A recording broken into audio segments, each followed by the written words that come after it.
بسم اللہ الرحمن الرحیم۔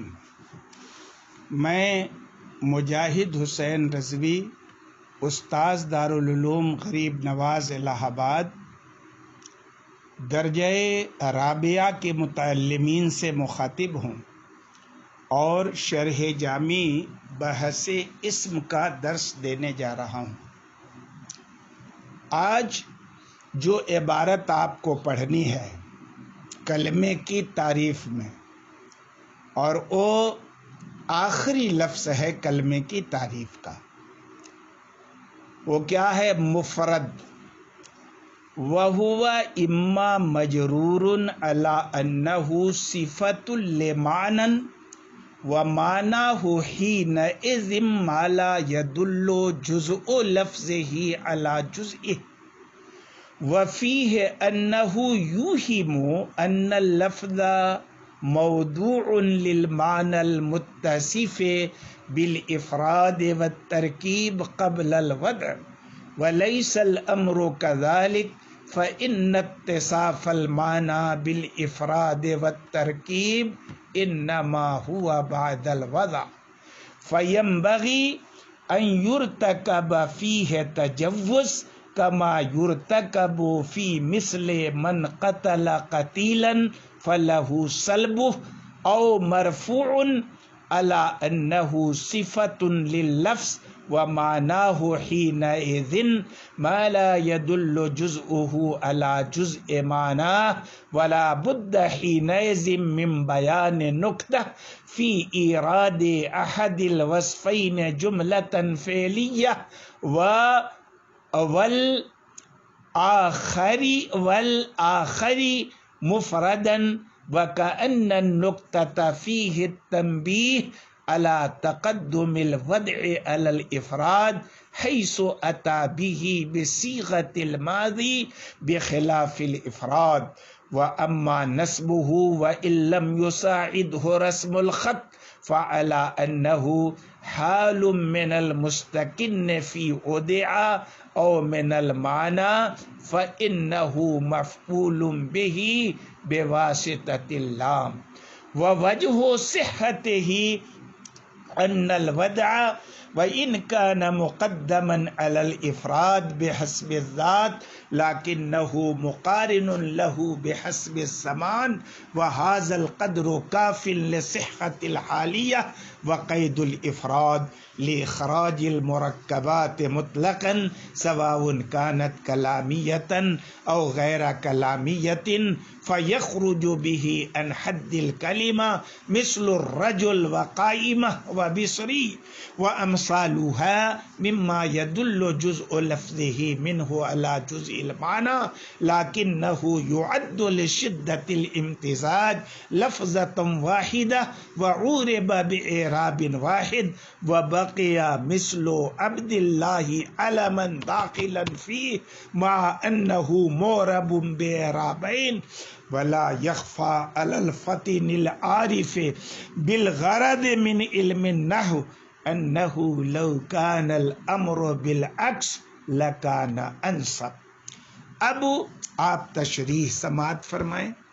تشریح یہ ہے کہ مفرد جو ہے کلمے کی تعریف میں، اس میں اعراب کے اعتبار سے تینوں حرکتوں کا احتمال ہے۔ مفرد مرفوع بھی ہو سکتا ہے، منصوب بھی ہو سکتا ہے، مجرور بھی ہو سکتا ہے۔ شارح نے سب سے پہلے جر والی صورت کو اپنایا ہے کیونکہ اس صورت میں وہ معنی کی صفت بنے گا اور وہ مفرد کے ٹھیک متصل ہے معنی کے صفت ہونے کی صورت میں۔ اب ترجمہ یہ ہوگا کہ معنی مفرد اس کو کہتے ہیں جس کے جز پر اس کے لفظ کا جز دلالت نہ کرے۔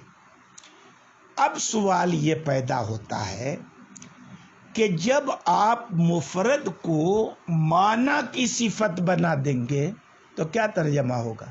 کلمہ ایسا لفظ ہے جو ایسے معنی کے لیے موضوع ہو جو پہلے ہی سے مفرد ہے، تو اس میں اس بات کا وہم ہو سکتا ہے کہ لفظ جو ہے وضع سے پہلے ہی مفرد یا مرکب ہو جائے، حالانکہ واقعہ ایسا نہیں ہے.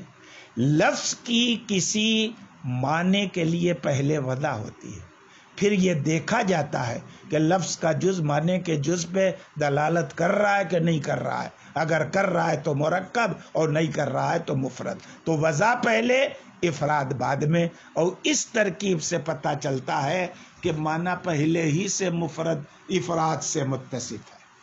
تو اب اسی لیے شارح کہتے ہیں کہ فَيَنبَغِي أَن يُرْتَكَبَ فِيهِ تَجَوُّزٌ. تو اب اس کے اندر کیا ہے، یہاں پر مجاز کا ارتکاب ضروری ہے.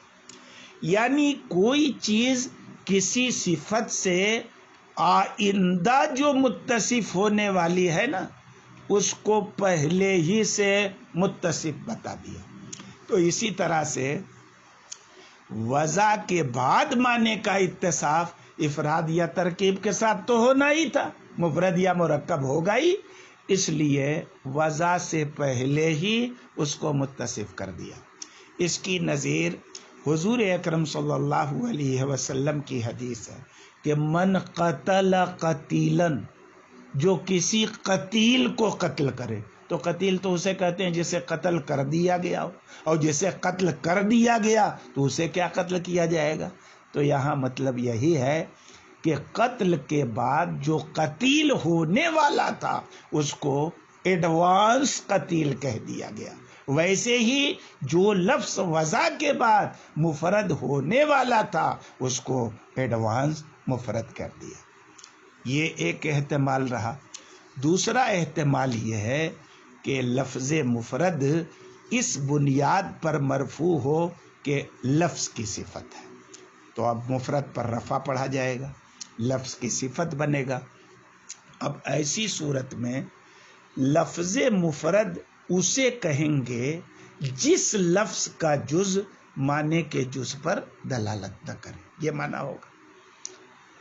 اب اگر مفرد کو لفظ کی صفت قرار دیں تو اس وقت یہ سوال ہوگا کہ لفظ کی پہلی صفت وضع ہے جو صیغہ ماضی ہونے کی وجہ سے جملہ ہے، اور مفرد دوسری صفت ہے جو مفرد ہے.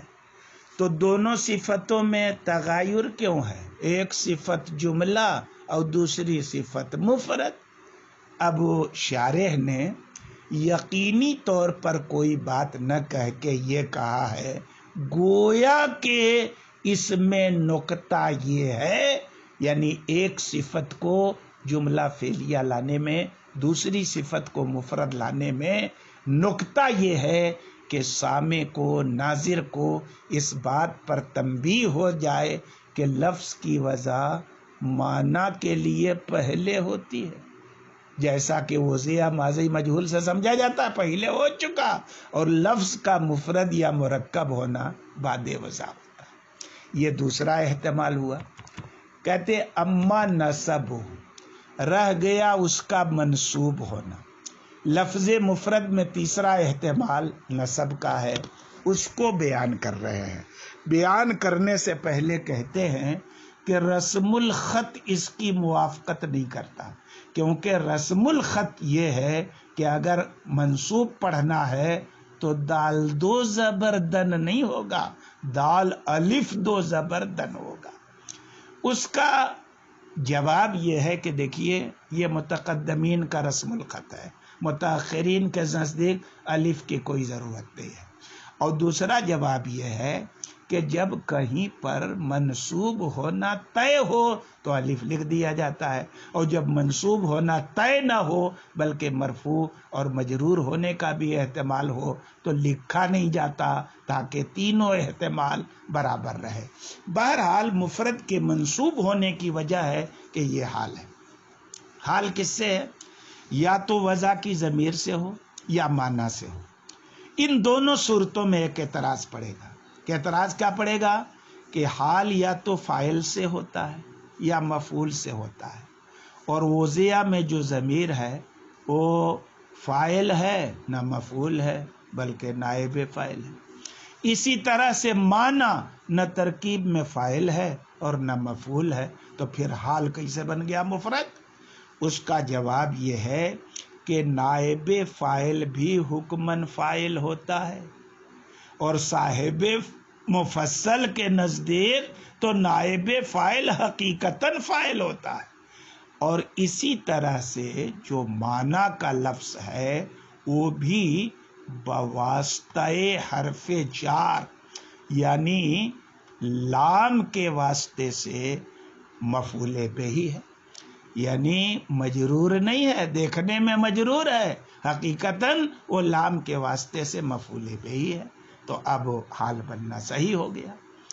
اس کے بعد کہتے ہیں وَوَجْهُ صِحَّتِ، حال کے صحیح ہونے کی وجہ، یہ بیان کرنے کی کیا ضرورت تھی؟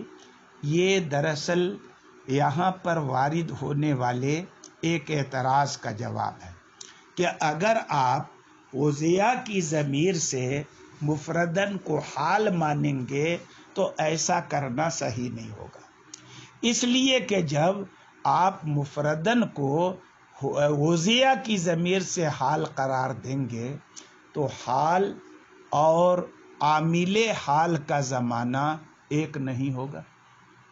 کیوں؟ اس لیے کہ وضع پہلے ہوتی ہے اور مفرد ہونا بعد میں ہوتا ہے، تو وضع کا زمانہ مقدم ہے اور افراد کا زمانہ مؤخر ہے، تو حال میں عامل فعل کا زمانہ اور حال کا زمانہ دونوں ایک نہیں رہا، اور ہونا چاہیے ایک، تو حال بننا صحیح نہیں ہوگا۔ شارح نے اس کا جواب دیا ہے کہ وضع کو جو افراد پر تقدم ہے وہ ذاتی ہے نہ کہ زمانی، ذاتی ہے نہ کہ زمانی، یعنی افراد اپنے وجود میں وضع کا محتاج ہوتا ہے، تو طبعاً وضع یعنی ذاتی طور پر افراد سے مقدم ہوگا، لیکن وضع اور افراد دونوں کا زمانہ ایک ہی ہوگا، اور اتنی ہی یکسانیت حال بننے کے لیے کافی ہے۔ اچھی بات ہے صاحب۔ اب یہاں پر کلمے کی تعریف میں جو افراد کی قید لگائی گئی ہے، یہ افراد کی قید کا فائدہ کیا ہے؟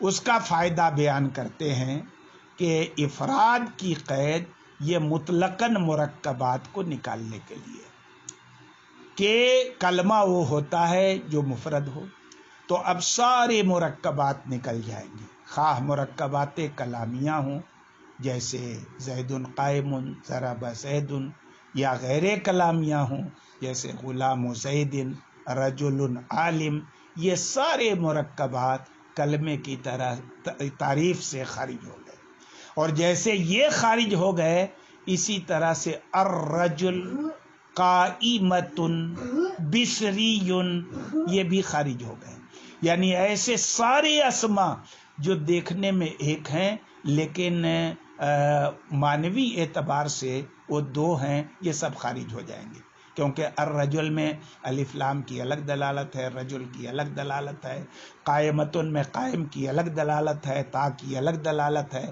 بصری میں بصرہ کی الگ دلالت ہے، یا نسبتی کی الگ دلالت ہے، تو یہاں لفظ کا جز معنی کے جز پر دلالت کرتا ہے، تو مفرد نہیں ہوا، بھلے شدت اتصال کی بنیاد پر ان کو ایک کلمہ سمجھا جاتا ہے۔ اچھی بات ہے، لیکن کلمے کی تعریف میں حالت علمیت والا عبداللہ داخل رہا۔ کیوں؟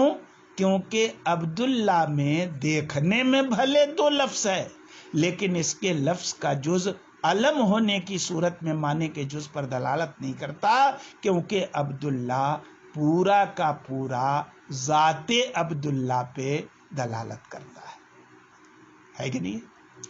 تو اب ایسی صورت میں عبداللہ جو ہے یہ کلمہ کی تعریف میں داخل رہے گا، لیکن شارح اس پر اعتراض کر رہے ہیں کہ نحو میں بالذات الفاظ سے بحث ہوتی ہے، اور معنی سے بحث کیسے ہوتی ہے؟ ضمنی ہوتی ہے۔ اس لیے لفظ کے اعتبار سے جس کا اعراب ہو ایک ہو اس کو مفرد کہنا چاہیے، اور لفظ کے اعتبار سے جس کا اعراب دو ہو اس کو مرکب کرنا چاہیے۔ تو الرجل قائمۃ بصری کا اعراب چونکہ ایک ہے، لفظ میں ایک ہیں وہ، تو اس کو کلمہ میں شامل ماننا چاہیے۔ اور عبداللہ جس کے پہلے جز کا اعراب الگ ہے، دوسرے جز کا اعراب الگ ہے، جانی عبداللہ میں عبد فاعل ہونے کی بنیاد پر مرفوع، اس میں اور اس میں جلالت ہونے کی، اللہ میں اس میں جلالت مضاف الیہ ہونے کی بنیاد پر مجرور ہے۔ تو جن لفظوں کا اعراب دو ہے، لفظ دو ہیں، ان کو تو آپ کلمہ سے کے اندر مان رہے ہیں، اور جن کے الفاظ دیکھنے میں ایک معلوم ہو رہے ہیں، اعراب بھی ان کا ایک ہے، اس کو کلمے سے خارج کر رہے ہیں۔